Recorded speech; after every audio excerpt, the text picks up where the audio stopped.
So we had Tyler Specht on the program. Second time he's been on. I think he was here at episode 8. He's back at episode 92. It was really a lot of fun having him. We talked a lot about AI, how businesses are using that now, the future of it. Talk about why it's important to have video and the types of videos you have in your small businesses and why you need to embrace it now because it's not going anywhere. You need to have video for your small business. Yeah. It's a good show. Yeah, it's a good show. So make sure you like and subscribe. Hit that button. Welcome to the Hole in the Wall Business Podcast with Bill and James. I'm James Groves, and along with my business partner, Bill Dement, we want to share our journey as small business owners with you. As owners of Hole in the Wall Drywall Repair, we will attempt to peel back the curtain of owning a small business in the trade service industry and talk about the many adventures of owning a small business. Hey, Bill. James, good morning to you. Good morning. How are you this morning? Doing good. Spring is here, right? Everybody's a little congested. Yeah. I was just commenting on how like my eyes are always watering anymore now. Yeah, I think it is time of year. Never had allergies my entire life. And then all of a sudden I get old and I get allergies. Well, it happens to the best of us. I guess so. Thanks. I am the best of us. No, just teasing. Today we have somebody who has been in our world, our sphere, our ether for a long time. He's been a guest on the podcast a couple times before, but we've not had him as a solo guest since episode 8, which was like, wow, early. How long ago was that? We're on 92 today, so it's like episode 8. And then he came back on in episode 43 where him and Trish Murphy did a show when you were out of town or you were unavailable with me. And so I'd like to introduce our good friend, somebody who's been around a long time, but I'm not sure what we do without him. Tyler Specht with SquidCrate Strategies. Hey. SquidCrate Video Strategies. I'm here. I'm allergy-free. Allergy-free, yes. Good for you. Loving life. Mm-hmm. And those who don't know, Tyler, actually, he houses his soundstage here in our warehouse. So we have the pleasure of having him at an arm's reach most times if we need something. So, and beyond all those accolades, he's just a fun guy to hang out with. Yeah. And he gets my humor. Right? Yeah. You know? He laughs at the dad jokes. It's good. You got to laugh at the dad jokes. Yeah. He's got a great wife, Valerie, who we love. Yep. I would argue you guys love her more than me. Listen, I was trying to be nice, but Valerie knows how much we love her. And he's also a lover of animals. So he's got a little farm, basically, at his home. So, Tyler, thanks for coming back and welcome. This was kind of an unplanned last minute one. And I really think we've got a lot to talk about today. So to kind of catch everybody up, what is SquidCrate Video Strategies? What do you do real fast? Just kind of give me the rundown for those who have not listened to episode 8 yet. Yeah. So SquidCrate is a company that focuses on utilizing video with strategy, hence the name SquidCrate Video Strategy. What that means is there's kind of I would say, misnomer in a lot of organizations where video is used as I need to do video. Oh, I have to check this box. I need to make a social post. And I don't like that at all. I don't think that benefits anyone involved other than making you kind of feel like I did what I was supposed to do. But video can be so much more than that. So what we do is we take video and we only create video that has a purpose and a goal with it. And we utilize that video in as many placements as possible that are apt for that placement, right? So if we can use a video that solves a problem of, hey, I'm answering the same question over and over again, cool, that answers that question. It saves your staff or you, in many cases, that time, but it's also a great social post. And oh, wait, we're talking about a subject that is kind of a sales point too. So now that's an ad. So now that's 3 placements from the one that all makes sense versus, yay, we're doing a TikTok dance and it's great. We love it. It's just purposeful behind the video. Right. And frankly, when you approached us, when we started talking about video, one of the first ones we did was a video business card. And it was kind of neat because I didn't quite see the value of it at first. Like, wow, what do you mean a video business card? I got business cards. No. That's not what it meant. It's like an introduction to who we are as a company. And to the point when we made it, like it so much, now it's our signature lines in all of our emails. And so we have that video business card obviously on our YouTube channel. And it kind of answers the questions in a minute and a half video of kind of who is Hole in the Wall, why would you want to hire us, and who are the owners? Yeah, and really important to us because we had figured out over time, because our business model is so different than the traditional drywall company, that we spent the first few minutes of many conversations Every explaining conversation, what yeah. we don't do to get to the point of here's what we do and here's why. And Yeah. here's how come we don't do what you think we do. Yeah, we're not the ones building your house and doing the drywall That's from right. scratch. And the video card gets right to the point on that. And talks about just quality issues and talks about, why we are even in business. So Yeah. I love making the video business cards because it is so versatile in it. Like you guys are saying, it answers the what you do, but it also touches on the what you don't do, which is just as important. It gets rid of people that are just going to waste everyone's time because you're not a right fit. I also love that we didn't script anything, right? So I never script a video business card. It's the interview, because then I had both of you speaking organically. Both of you showed the passion that you have for this, that you show me in conversations every single time I talk to you. But if we had scripted it, it would have been, we are hole in the wall dry. And it's just not. In it's my own words. Yeah, exactly. I'm probably the worst person to film. Poor Tyler, when he has to video me, it's like I can talk and act normal, and then all of a sudden it's action, and I turn into somebody else. And he's We've worked through it a lot. You're not as bad as you're saying at all. Yeah. I didn't think so either. The other guy, though, on that video, how about that guy? He's pretty handsome. I like that guy. Yeah. I like how you grabbed. Now everyone's got to go watch it now because they're going to be like, "What does it look like?" What was going on there? Everyone should have already watched it. What am I saying? Yeah. Well, I'll make sure it gets linked in the description of the YouTube video. Oh, why? Because video YouTube channels. Tyler runs that for us.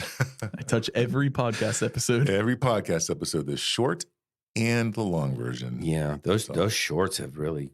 I didn't understand what they were at first when you brought them up and started doing them. Right. But and I'm not even sure whose idea that was. I assume it was yours, right? I'm sure we had some conversation and landed together with it. But man, those are really powerful because they're a 1 minute clip of a really important topic, no matter what it is, brought to you by the guest on the show. Yeah. And with the video clips that you add in with them, they're really impactful. Well, and since we don't necessarily shoot video in the podcast right now, we're an audio only podcast for now. We keep talking about adding video. Tyler keeps twisting my arm. It gives us a video element that's kind of jazzy and nice, and the guest gets to take it with them to use on their social media platform to use, for their marketing as well. So it's almost like a gift to them as well as a gift to us. It's a win-win. And Tyler, you do a great job putting them together because I upload them on social media, but I have to wait till you get them done, and then it's like, well, that was a good one. Yeah, I like them. Yeah, Wendy Grant's just downloaded today. The day we're recording this, Wendy's dropped, and it's a really good one. Oh, excellent. Yeah, I'll play that for you later. Yeah, I'd like to see that. And then we transitioned the shorts to go out tomorrow from today because they were all going out at once. But I think it makes more sense to utilize an additional asset to promote the current asset and kind of keep it all in that intertwined web, which is kind of like how all videos should be. It should all point to you. Build value, ask later. So. Yeah. And then we just started adding like a little cold intro where I'm actually doing one of us we'll be doing like a quick little 30-second intro to the video before the video starts on YouTube. You only see that on the YouTube version. You don't see that. You don't hear that in the Spotify version. So, but anyways, video is more than I thought. And I'm a production guy. I've been doing production a long time, but there's so many avenues to utilize video in. It's so daunting for a business owner to think, well, how am I going to even remotely start to do this? I don't want to be on. I'm not personally on TikTok. It's not just my choice, but there's a lot of work done on social media. We're partnering with an agency to sell franchises on all social media, including TikTok. So it's important to do, but there's so much to it that I get bogged down. There's no way I could edit all these. I edit some of our videos. A lot of our training videos I'm editing, a lot of the things that we're doing online. If it's basic, I can do the editing myself. But these bigger stuff, I just can't do it. I don't have the time to do it. I don't have the creativity to do it. So I have to rely on you to do this, right? Yeah. Yeah, because you can take my idea and make it into something better.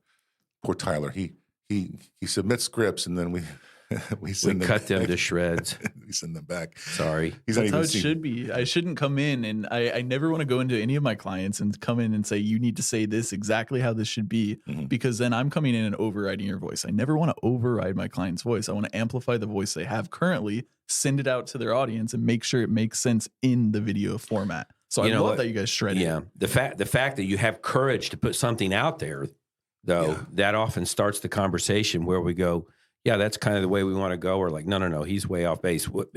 At a minimum, it starts the conversation and gets us rolling. Like, no, we can do better now. But we And always, we frequently have. Yeah. we always say that we are better editors than creators. Than creators, I can edit the junk out of something as long as I don't have to think about creating it from scratch. I can tear it apart and move things around and use tools to help me with that. But boy, to come up with a concept solo, like we've been working on a training highlight video, just a quick little one, because we have all this training that we've done. We've got books, we've got online portals, we've got training classrooms, we've got phone a friend versions, and we've got ride-alongs. We have all this training stuff that I want people to know about. So if they hire Hole in the Wall to do one of their jobs, they know that our crew is trained. We take training seriously, and our franchisees know that they will be trained proper when they come. Yeah, and I like the messaging to a customer or a franchisee that this technician's not out there on their own. This is everything behind them. They happen to be the tip of the spear out at your house working, but here's everything. Here's everything behind that. But putting that into the video, we just kind of sat here for an hour and just talked. I said, "Here's what I'm thinking it's going to be," and we were able to hash out. And so I got a script for us to review later. Actually, Oh, okay. Yeah, so it's coming together. It's going to take some time, but if I didn't have that voice in my head, pushing me along, they just wouldn't get done. So It's a hard thing to start from scratch, especially when you have as much as you guys have going on. It's not, oh, we need to make video. That's all we're focusing on. You both are spread so thin every day. So if I can come in and just give that nudge on the video side, get you 30% started, that I think means a lot and gets it going. Well, the podcast that's dropping just before this one drops talks about not being alone, right? Don't try and do business in a vacuum. Don't go it alone. And when it comes to technology and video, a lot of people can do social media stuff. I mean, everyone is on Instagram and TikTok and doing. Yeah, and the technology is such with the power of the iPhone and things available to a normal person that it really has come a long way. Yeah. But creativity, trying to create those things alone or solo or in a vacuum, like I say, is extremely difficult. So having someone you can talk to and partner with, and not the least of which being difficult, you may run out of ideas pretty quick. Yeah, and frankly, one of the things we, one of the preconceived notions, the wrong ideas I had early, we've kind of gotten rid of, is that it's just too expensive. It's like, oh man, I don't have money for video, and partnering with somebody who gets the company, gets the budget, gets what we do, or whoever you're working with, to come in at the budget that you need it to be done at. Right. And frankly, the value is there. I mean, how much is my time worth? If I've saved an hour in conversations, I've saved a ton of money. Yeah. And frankly, I see the value for SquidCrate because you get to be working, you get to be producing, you get to be working on your chops so that when the company that comes along with a budget 10 times or 100 times what ours is, you're ready, man, because you put your time in. Well, and time is an issue. And we'll let you talk sometime soon, Tyler. I've been enjoying it. So, but time is the issue because the phones shut off here at 5:30. Yeah. Right? We've got cell phones, but we may or may not answer the phone. We might not be able to get to that call, but that video is online 24 hours a day, 7 days a week, weekends, evenings, holidays. Answering those questions. Even if you have an FAQ on your website, maybe there's a video attached to part of those questions. So people have questions, they can get those answers from somebody in the company, not just with some words, but actually a video to watch. And why that's important is we had somebody reach out to us recently regarding a franchise, but he determined in his own mind he had an interest. So he went online at his convenience, consumed all of our material, and he already had a good idea. So our material was there for him at the moment he was ready to receive it, rather than just somebody, arbitrarily walking up to him at the gas station going, "Hey, can I walk? I got a deal for you."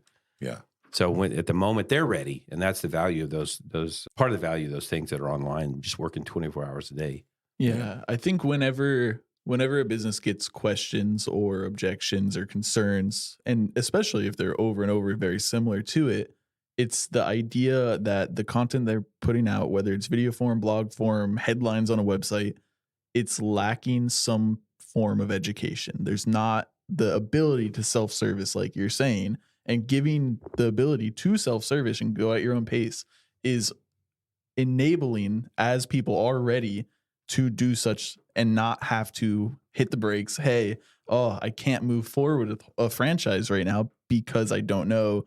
Oh, it's a Friday at 6 p.m. I would love to think about this all weekend, but this one question is going to hold me back. Yeah, and by Monday morning, their brains moved on. Or they hit a competitor and went, they did answer this question. Good point. Oh, Wow, yeah. really good Yeah. point. It's why it's important to have a good website. That's why Ken Kimball was just on a couple weeks ago talking about the importance of having a good website, having good content on the website that answers the questions that people may have that we can't answer in that moment, and then having video solutions to amp up and just to level up everything that's on just the website. And you think about all of the avenues that you can use video in. I mean, we're using video obviously in social media. We're using video in training for employees and for franchisees. And we're using video in sales. I mean, we have a landing page on our franchise site that is just one page that has multiple videos that kind of walk through who we are, why you would want Hole in the Wall as a business, what does a technician do, what do we value. And so all those things walk through answering those questions at the time that they need the answers or not. I even have a QR code that all of our shows that we go to that people can just scan it. I've got people that walk by our booth, scan the code, and don't even stop to say hi, but they now have access to all of our videos put in order on our landing page that we've embedded into the website that allows us to answer those questions for them. Did you know that there are over 140 million homes in the U.S.? 97% of them have walls and ceilings that are built using drywall. The drywall repair industry is simply enormous, valued at over $13 billion a year. We're Hole in the Wall Drywall Repair, and for years we have been perfecting the art of repairing drywall, developing and refining our systems, and strengthening our brand. Our business model is simple, scalable, and easy to learn. We believe it's a real game changer. We are successful drywall repair pros who decided to take our repair business to a higher level, growing both our franchise training and support to industry-leading standards. You'll benefit from our vast experience helping your franchise hit the ground running and achieve success quickly. We'll give you access to our marketing team that has created strategic programs designed to get your phone ringing and booking new business fast. Join a fast-growing leader in an exciting dynamic segment of the home service industry by franchising with Hole in the Wall Drywall Repair. Start building your own business and securing your own financial future today. So I'm curious, Tyler, you have your hand in this every day, all the time. What do you see? And we were talking a little bit about this in the pre-show. What do you see coming down the pike with the artificial intelligence? What are the trends? The $1 million question. Yeah. So yeah, I think as we've all seen, because it is the hot topic, AI is in every industry so far. That's at least digital. Mm-hmm. So one of the newer ones I've been seeing people play with more and more now is they started with the image generation, the text generation, then it went into the video for a bit.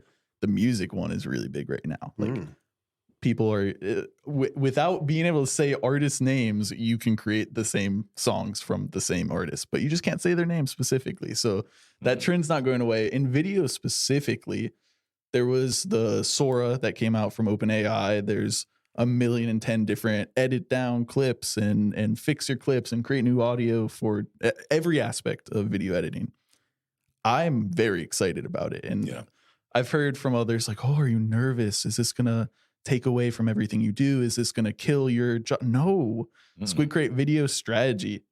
It's not thinking personally about what you need in this specific instance. It's not your business coach for marketing. It's not guiding you based on your exact need and also making it implement in a few different areas. If I never have to go on site with a client, if I never have to edit a video, that's all that's doing is saving the client's money, saving me a ton of time, and maximizing efforts all around.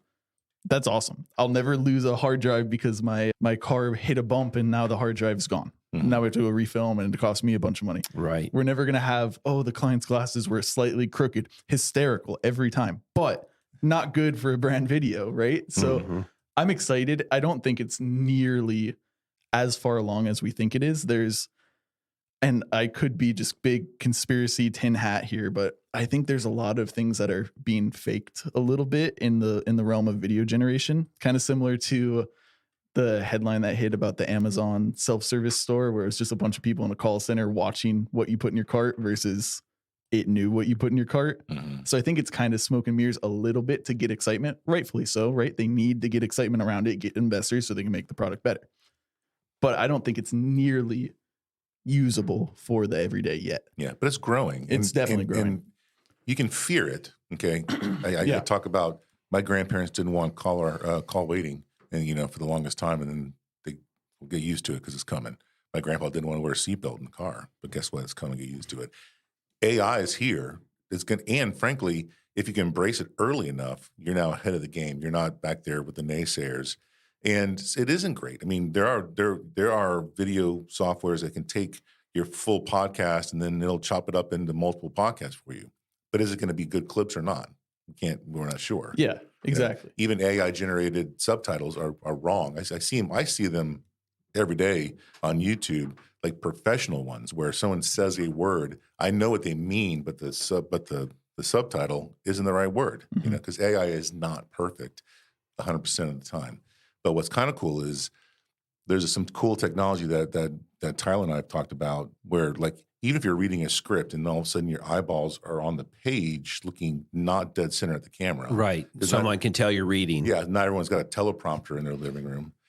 But the AI will move your eyeballs, your pupils. Is that right? To center to the camera. It's like even something as subtle as that, it is AI, but it is a benefit. Interesting. Yeah. I think they missed the $1 million opportunity with that tool to call it CG eyeballs instead of CGI. But it is very cool and it works really well. It was kind of crazy because I believe it first came out with NVIDIA, however you say it. And it was only if you have this level of graphics card, is the computing power ready for it, craziness, it's going to change the world. And then weeks later, one tool that we use, James, it's just built in $10 a month. You can do it whenever you want. Yeah. It's progressing so quickly in certain aspects. And even, I mean, what are some of the other things that AI is helping you with? Because I know that in the same software, if you can actually teach it to you to learn your voice. And so if I say a word, it can use my voice to change that word to whatever I want to.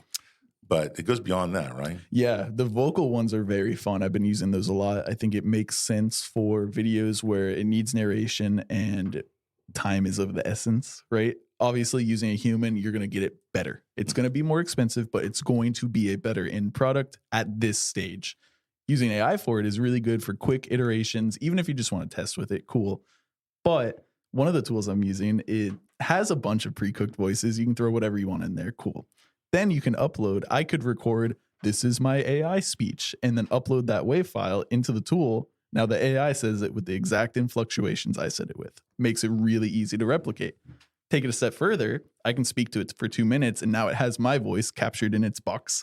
And now I can push my voice out hundreds of hours, however quickly I want to go. That is amazing. I can take it a step further than that. I can take Bill's voice. I can take James' voice. I can train it into the tool, make it have a baby. And now we have some monster mashup of you two that we can then also use as our narrator. So very cool. The ability to tweak and to manipulate voice. Right. And theoretically, you could do a conversation as well, right? If you have the scripting for the AI, you could use two voices and do a conversation. Yeah, absolutely. This may be AI right now. No, it's not. No, let me check. No, ow, I pinched myself and it's not. I'm pretty sure I can make AI say ow.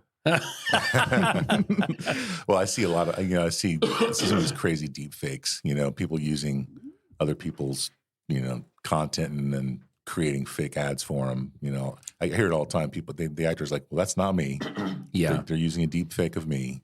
Yeah. Those are, I guess, obviously those are things, and they're all done in a foreign country, so it's hard to sue them. I've seen a concept where maybe there was a show or a series of movies where characters were already written and developed, but it's out of production, and people are just using those characters, writing new stories. Mm-hmm. Yep. And I wonder if there probably is some aspect where they're going to be shooting new movies with that. Yeah. Well, that was part of the big, what is the Writers Guild, whatever it's called. SAG. That was part of the thing that they were fighting over was, can you use our likeness with AI? Mhm. And that was a big portion of the battle is, how does that work? Can you take something I made before? Do I own that? Do you own that? Can you use my voice and replicate it into infinity? Are there things you can and can't say? Where is that limitation? We're in such a gray area with AI. It's the Wild West right now. Yeah. Well, that's what the whole Bruce Willis thing right now, right? So Bruce Willis, I heard actually, since he is ill and he can't act anymore, but he sold his likeness so they can make commercials and with him, his voice, his face. That is amazing. And just make him into the roles down the road that and he can get paid now for those things, and his legacy kind of carries on. So lots of things out there. I know that we use AI when it comes to like social media and content for websites and stuff occasionally. Do you have it help you with scripting at all? Yeah, definitely. So my favorite port is to utilize it for concept generation because like you guys were mentioning before, sometimes you just run out of thoughts. You get either tunnel vision, you're only thinking this one aspect, you don't have someone to bounce it off at that exact moment. So you're like, oh man, I'm kind of stuck. Well, you can give a pretty good prompt into a ChatGPT. I've been using Google Gemini a lot. I like it a lot. And it will pump out terrible ideas. Yeah. And then you can iterate on that. And then you can iterate on those. And you can continue on until you get to a point where you can generate 50 different video ideas that make sense, that then you can manually come back and make good concepts. So and it make becomes an replacements. idea generator and a refining tool. Mhm. Yeah, exactly. And then from each one of those, you can take it and say, hey, I think I want to talk about these 4 topics. Give me just a baseline script. And I have never once hit generate and then ship that out. Right. But it gets the juices flowing. I get really bad writer's block sometimes. And I think it's part of me is just, I want to get up and go do something. I don't want to be stuck at the desk after editing for a few hours. But it gets it going. It gives me good bones to start with. And then from that, I can continue to refine, iterate, and make it something that's usable, something that makes sense for different placements. And then at that step, I can go to the client and say, hey, here's what we have so far. Give me your notes. Give me your voice. Because then we can continue to amplify their organization instead of me coming in overriding and saying like, this is what you should say. Because it doesn't benefit anyone. You've built your brand. You've built your voice. Let me help you amplify it. And also, I might have used AI to help get to this point, but that's okay because it's not our final product. And it's a tool to make your job better and easier. Exactly. Yeah. With the concept of, you were talking about a little bit ago, your grandfather was resistant to seatbelts or resistant to change in that aspect. One thing I always think about is people talk about AI in like the school place. Okay, yeah, we can't have our youth generate every essay they ever write with ChatGPT, or like it's just not great for it. And then I recall going into math class in high school and middle school and them going, well, you'll never have a calculator in your pocket. You can't use a calculator for this. You need to learn it from the base.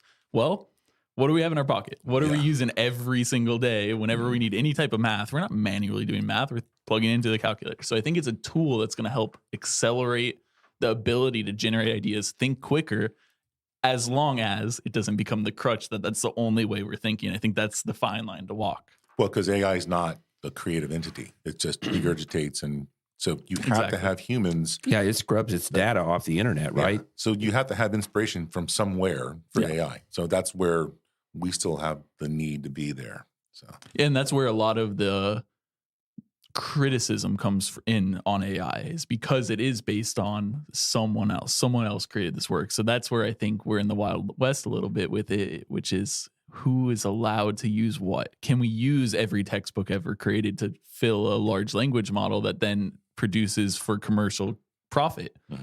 I don't know.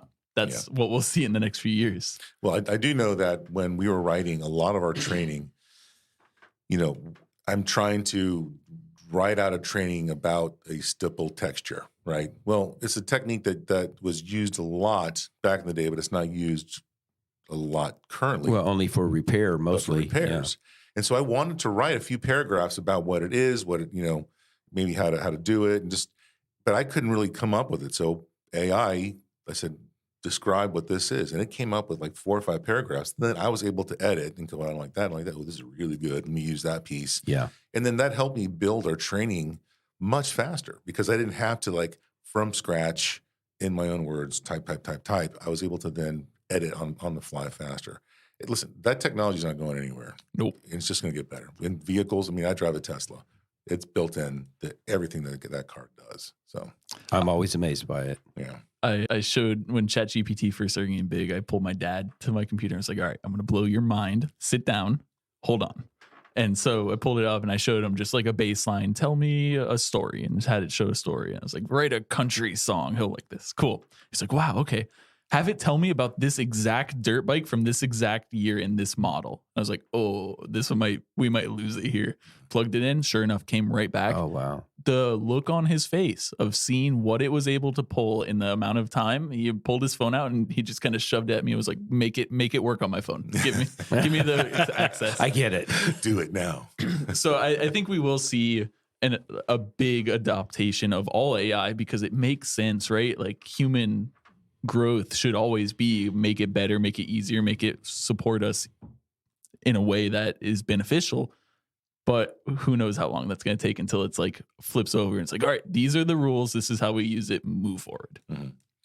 What are some other trends that you're seeing out there in the video world or in social media? Because I know you and I work a lot on our YouTube channel just to kind of make sure that we're building the SEO proper. But what other trends that are out there that you see may be the next revolution? So I think the one area that I'm most passionate about in trends is when people talk to the idea that this attention span is way short. Strong take, maybe hot take, I don't agree. I don't think the attention span is any different than it would have been throughout history. There's a YouTuber that makes videos just on science stuff. And he was talking about history of humans and how before any form of technology, before any form of radio, maybe it was just newspaper. So you'd go out, you sit on the porch, you watch, you read your newspaper, drink your coffee. Well, while you're reading your newspaper, you might hear a noise. You might look up and start watching birds, or you might see a guy walking down the road like, oh, hey, how's it going? And your attention is split all over based on whatever's happening. And whatever is most exciting, whatever is most engaging is where your attention's going to go. So I don't think that we've lost the ability to focus. I think it's more competitive than it's ever been for quality content online. Mm-hmm. So I don't think it matters when people say, oh, your video needs to be 15 seconds. There are plenty of videos that I'll digest on a monthly basis that are 5+ hours long because they're good. They're what I want to listen to. They provide me some sort of value. So that's the biggest trend that I see that I don't think is necessarily a positive. You don't need to cram content. You don't need to make it as fast as possible. You need to make it as good as possible and as valuable for your audience you want to attract. Right. And you want a quality, right? Exactly. So it's funny. I watched Mr. Beast interview a couple of his interviews, and he would, instead of having lots of videos, he'll focus on one video, and he'll spend a ton of time and a ton of money for him on one video because he knows that if I can get one video to millions of views, it's better than getting 10 videos to tens of thousands of views. So, but his videos could be, long. So the quality of the content is just as important of having content to begin with. Yeah, and over the last few, I that's one of the things I'll watch with Val while we're having dinner or something. We'll just throw on a we only refer to him as Mr. Bean because I think it's really funny. So we'll throw on a Mr. Bean video and watch, and normally 10 minutes max. Yeah. But over the last few months, it's been getting a little longer and a little longer. And the most recent one we watched, I think, was 45+ minutes. Mm-hmm. We sat there engaged, watching it the whole time. I'm getting Val's commentary like, no, how could they do that? I think it was the 1 versus 100 where it's age range competing. So you got a toddler and a really old person competing. So very emotional, very fulfilling because it told a story and you got what you came there for. You saw 1 through 100 compete. You saw them be cutthroat. You saw them do things that were just insane. But that's what you were promised at the beginning of the video. So they made a promise. They fulfilled the promise, so now you're rewarded. It was valuable. And throughout the whole time, they're doing things that keep you engaged. What's going to happen next? What's going to happen next? And as long as you can continue to fulfill that, you will continue to maintain their attention. It doesn't have to be overly dramatic. It doesn't have to be crazy.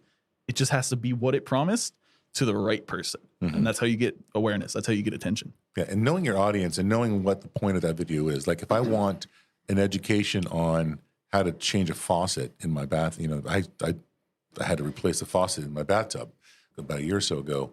And I looked for videos online. I wanted those videos to be short and to the point. I wanted, all right, I don't need to see, please like and subscribe. Yeah, you're not looking Make sure, for entertainment. You're looking for information. looking for information, right? And so those videos can be short, and the shorter, as long as it's quality, the better, right? Yep.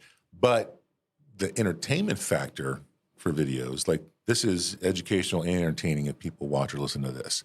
You think of all the podcasts, the Bill Maher's, the Joe Rogans, the Theo Vaughns, they're all out there with multiple hours. Bert Kreischer's, he's got multiple videos out there, and they're all hour plus, hour and a half plus. So long form content it's very valuable. It's just a matter of if it's quality enough and if you have the reach to get people to listen that whole time. Yeah, and it's based on the audience that you've grown to the point, right? There are hundreds of thousands of people that attempt to live stream. Not many of them pull numbers. Not many of them get a ton of views on it. The ones that do are the ones that have built that audience up. So now they can turn their camera on, they can sit in front of their computer and just talk like they're talking to a friend, and people will sit there. If there's a lull, they'll sit there. If there's a high, they'll be engaged. You'll see fluctuation, obviously, if it's not as entertaining. But because they've built the goodwill with their audience by providing them some sort of value, making them likable, they're able to sit there for 7+ hours. Yeah, there's and a maintain trust that something good is still coming. Exactly. And a part of it, honestly, is familiarity. It's like a friend's on in the background, right? So say your family's out of town. Cool. I'm going to throw this on the TV. I'll listen as I'm doing chores. Awesome. I can do that because I feel comfortable, because they've built me as a part of their audience. They've done the first part, which was provide the beneficial content, promise me something and deliver it. And now I'm willing to give back to you by continuing to listen to what you have to say. Right. What are some just kind of scaling into the business mindset for another second? What are some of the things that as a business owner we should be thinking about content wise, and just because it's not just hiring a professional like you to do a video, we could do other things ourselves. Yeah. But it's the mixture of that. What are some things that we should be thinking about as business owners when we want to kind of get into this space more? I think a really good place to start is to make sure you're not hiding what makes you you. And I say that having seen it many times. So for instance, and I'll use you guys as an example, not saying you've done this specifically, but I'm going to rip in. Sure. So you guys offer a warranty for a year. You do a good job at portraying that. You have it on your flyers. You tell your clients. There are clients I've worked with that will have some sort of warranty, have some sort of benefit, and almost keep it a secret until it pops up. Well, no, that's a great selling point. That's a great thing to talk about. So now you're hiding one of the aspects that sets you apart from your customers, that provides value to, sets you apart from your competitors, provides value to your client, and might push the needle to make them choose you. And you've never said a word about it. So it doesn't have to be a video, but a video is a great medium to talk to something like that, or to include that in some other form of content that you're making. So not hiding what you do and what makes you a rock star in your field is incredibly critical. So just listing out, why should someone choose you? Get 10 things on a piece of paper. Each one of those can be a video, and a great video to start with. Talking about overall, why do you do what you do? Who are you? How do you accomplish that? How do you stand out in the sea of competition? And what can someone do to work with you? That's the structure of the video business card. It's super simple, straightforward, and it provides the versatility that allows you to then implement it in 10 different places right away. You're getting the value from your time. You're getting the value from what you've invested into this. And now you can go utilize it at a trade show, as an ad, on your website, in the email signature, as we talked about. So just not withholding what makes you you, and utilizing video as a medium to really promote that outwards is so important. And it just it's almost like the best kept secret that shouldn't be a secret at all, because it's so valuable. And I'd like to add that, it doesn't have to be the business owner that does it. I mean, we've got guys in the field that they'll do time-lapse videos on repairs. And those are great videos that I didn't have to hire you to do it. I'm not the one stuck out there on the job site filming it. It doesn't bother them. They got a cell phone on job site that they're not using while they're working. They put it on a tripod, time-lapse, go. Then all I got to do is just dump it into my editor real fast and speed it up and add some logos, and I got a great reel. I got a great short. Yeah, and that thought process can be transferred over to, let's say, an accounting firm where you probably wouldn't want to time lapse you doing someone's taxes, right? You wouldn't want to set up a camera on that. The day-to-day of what you and your employees do, tell it, right? I'm driving around talking to people all day. I hear cool things all day. I get to touch so many different industries and businesses. I can pull the camera out and speak to it and say, like, this is something I learned today. I think it's really cool. I got to do this. I can do that as I'm setting up my camera to film something. Mhm. Or, so accounting example. Okay, well, we're having lunch. We've been going through all of these tax papers, and I want to talk to the importance of this mistake I keep seeing, and it's so easy to fix. And now you're educating your clients to not make this mistake. Oh, and also it's a great piece of social media content. So you can use it to double dip. You can use it as things you're already doing, and it just makes it very simple to actually get started. And best part, if your content isn't exactly how you want it, there's a little delete button that you can hit and not post it out, and you can try it again. And the one thing that I like to tell people when they're starting in the creative side, so say you want to start a YouTube channel and you're nervous, you don't know if people are going to like it. Worst case scenario, no one watches it. Great news for you, no one watched your worst video. It only gets better from here. Right. So yeah. Yeah. When we are teaching our technicians to texture a wall, we always tell them they're going to spray, knock down orange peel on a wall or ceiling. If you don't like it, wipe it off Yeah. while it's wet, right? And it's okay to make a mistake. And sometimes, even when you're painting a picture, you use a big broad stroke for the background, and then you get a smaller brush, and you want to start doing the trees and the birds, and you have little thinner brushes. It's a work in progress. No one listen to our first podcast is completely different than what we're producing now. Because we've grown and we've learned. And it's okay for that evolution to take place. And it's okay that all the content you put out there isn't 100% perfect. So that's my problem, because I tend to try to be a perfectionist. I want to make sure it's right 100% of the time. And I miss that sometimes done is better than perfect. And if you can provide a service to somebody, even if it's not a perfect edit, a perfect structure, it's still content that they can get some value out of. I love the saying fail forward. I think, you don't want to fail completely on it, but as long as you're moving forward, it's not a failure, right? So Well, I like that. Yeah. I like that saying. And one thing on the getting started front, I'll use an example of my dad again, because I've been bullying him a little bit because I think he has a ton of knowledge in his mind on mechanics and dirt bikes specifically. But so we've been having a conversation of like, you need to get that out of your mind selfishly, because I want that for my family later on, because you value. He wants to do it because he thinks it would be fun. He's watching YouTube all day long. I love it. Him and I, we don't watch cable. We don't watch any, it's just YouTube channels, and it's great. It's knowledge value. So I want him to start creating video. His number one thing is, well, no, there's so many guys that are better at it than me, that have more knowledge than me. They've been doing it longer. They can get into these events I can't get into. My answer to that was, well, one, you're not making the same video as them. It's completely different. You have different knowledge that's valuable in your own way.